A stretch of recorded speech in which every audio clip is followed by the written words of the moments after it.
Assalamualaikum warahmatullahi wabarakatuh. Di video ini, saya akan menjawab pertanyaan dengan tema kegiatan Bimba A I U E O yang kedua. Pertanyaan pertama yaitu, jelaskan apa yang dimaksud dengan kegiatan bermain baca-bacaan.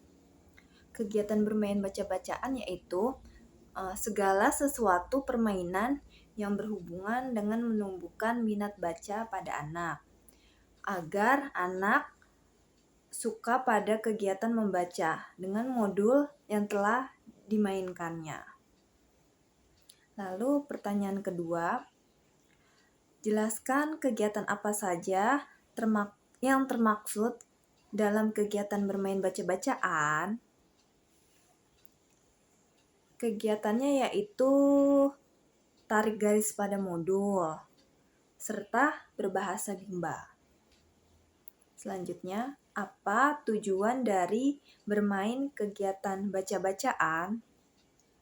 Tujuannya yaitu tentu saja agar tumbuh minat baca pada anak dan anak menjadi terampil dalam membaca. Lalu, kapan kegiatan bermain baca-bacaan dilakukan oleh motivator? Kegiatan bermain baca-bacaan dilakukan dengan durasi yang bisa dibilang sering untuk dilakukan penerapannya. Penerapannya seperti jam bandul. Dari tengah ke kanan, lalu dari tengah ke kiri, dan kembali lagi ke tengah. Setelah itu, mengapa kegiatan bermain baca-bacaan menjadi prioritas utama yang harus dilakukan oleh motivator? Alasannya yaitu karena Bimba A I U E O memiliki tujuan untuk menumbuhkan minat baca pada anak. Oleh karena itu, bermain baca-bacaan merupakan menjadi suatu prioritas utama. Lalu, apa yang harus dievaluasi oleh motivator ketika anak bermain baca-bacaan? Yang harus dievaluasi oleh motivator yaitu motivator dapat melihat apakah anak merasa senang saat bermain baca-bacaan tersebut. Lalu, bagaimana cara menerapkan kegiatan bermain baca-bacaan bersama anak?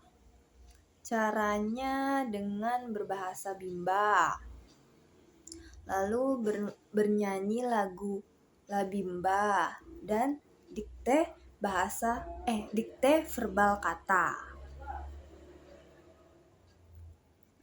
Lalu setelah itu, dampak apa jika motivator tidak menerapkan permainan baca-bacaan? Dampak yang akan terjadi, anak akan merasa cepat bosan. Selanjutnya yang B, mengenai kegiatan teori bandul atau teori jam bandul. Yang pertama, jelaskan apa yang diketahui mengenai teori jam bandul. Teori jam bandul yaitu teori dengan kegiatan utamanya adalah bermain baca-bacaan. Disebut teori jam bandul dengan sifatnya selalu kembali ke tengah. Contohnya, motivator berupaya mengarahkan anak bermain baca-bacaan bersama dengan menyenangkan.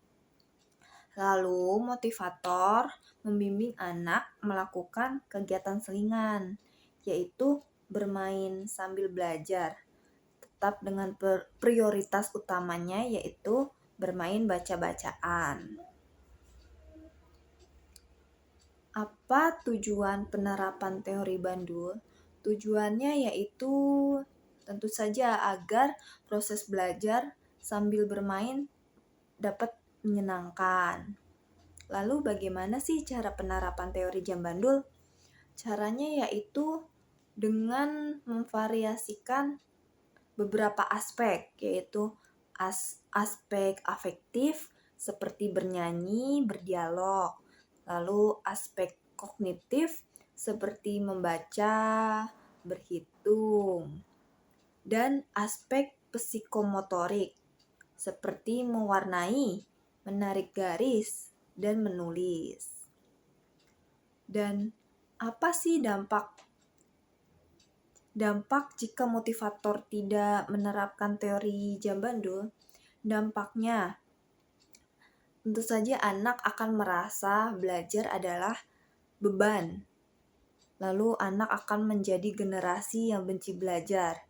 Serta anak akan cepat merasa kebosanan atau merasakan bosan.